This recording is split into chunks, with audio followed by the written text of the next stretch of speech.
আলহামদুলিল্লাহি ওয়াসসালাতু ওয়াসসালামু আলা রাসূলিল্লাহ ওয়া আলা আলিহি ওয়া আসহাবিহি আজমাইন, আম্মা বাদ।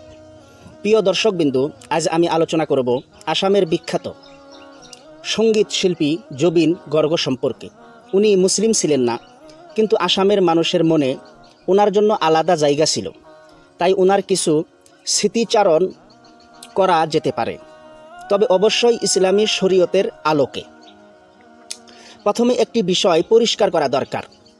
আমরা মুসলিমরা কোনো অমুসলিমের জন্য মাগফেরাত বা জান্নাত কামনা করতে পারি না।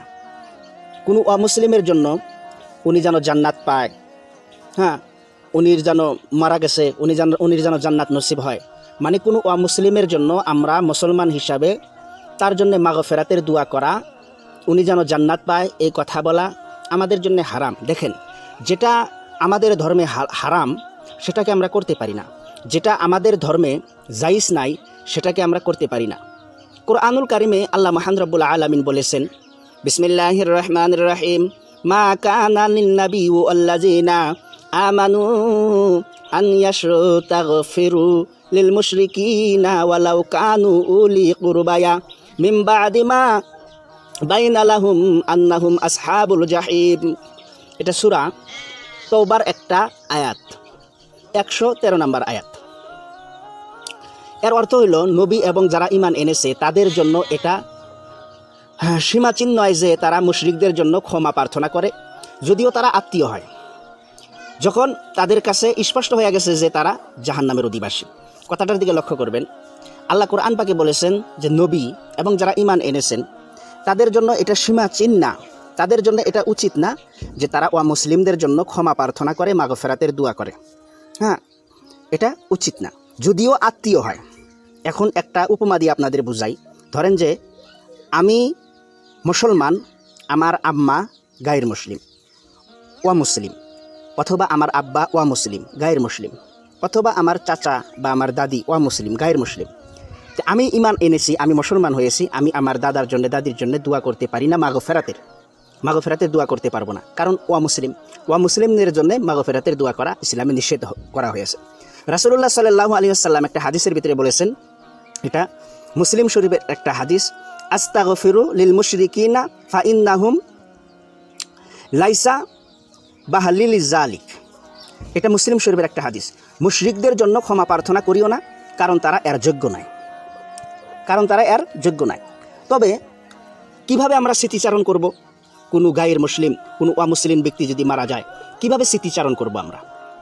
তার জন্য দোয়া করা যাবে না, তবে তার দুনিয়াবি অবদান স্মরণ করা যাবে।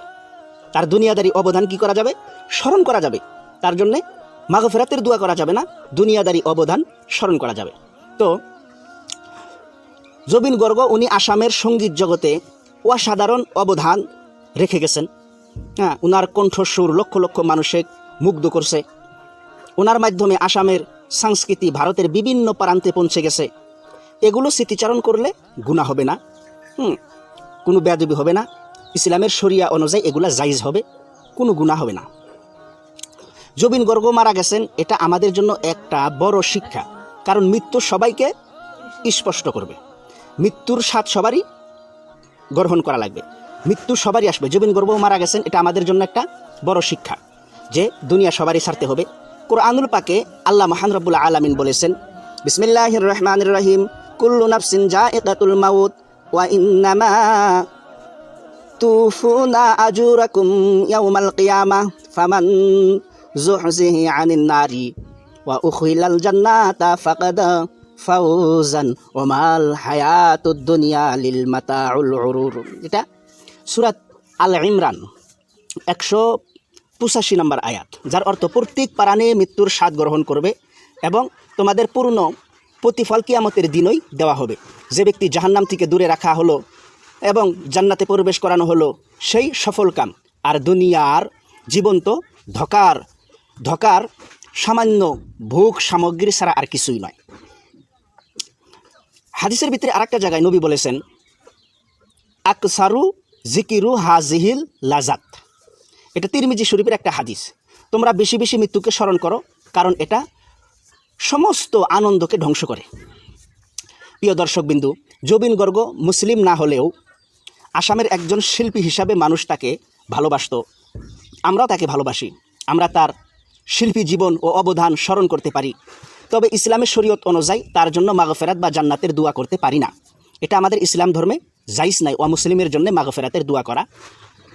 বরং আমরা শিক্ষা নিব জুবিন গর্গ যে মারা গেছেন, এর থেকে আমরা শিক্ষা নিব এই দুনিয়া ক্ষণস্থায়ী নয়। যশ, নাম, যশ, খ্যাতি, সম্পদ সব ফেলে রেখে একদিন আমাদের মৃত্যু আসবেই আসবে। তখন একমাত্র উপায় হলো সৎকর্ম, ঈমান ও আল্লাহর অনুগত্য। মৃত্যু অনিবার্য, সবারই একদিন আসবে, এটা অনিবার্য। আল্লাহ আমাদের সবাইকে সঠিক পথে চলার তৌফিক দিন, মৃত্যুর জন্য প্রস্তুত হওয়ার তৌফিক দান করুন। সবাই কমেন্ট বক্সে আমিন লিখবেন। যারা ভিডিওটা দেখতেছেন তারা মনে মনে এটা ভাববেন না যে জুবিন গর্গ সম্বন্ধে এটা মোল্লা সাহেব কী বললো। দেখেন, আমরা ইসলাম অবলম্বী মানুষ, আমরা মুসলমান মানুষ হিসাবে আমরা জুবিন গর্গর জন্য মাগফেরাতের দোয়া করতে পারি না। কিন্তু জুবিন গর্গ যে মারা গেছে আমরা শোকাহত, খুবই দুঃখিত। আসামের বহুত বড় একজন সঙ্গীত শিল্পী ছিলেন। উনি মারা গেছেন। ওনার থেকে আমরা শিক্ষা নেই যে নাম, যশ, খ্যাতি যতই থাকুক না কেন, টাকা পয়সা, ধন সম্পদ একদিন দুনিয়া ছেড়ে সবারই চলে যাইতে হবে। এতটুকুই। ও আখিরি দাওয়ানা আলহামদুলিল্লাহি রাব্বিল আলামিন।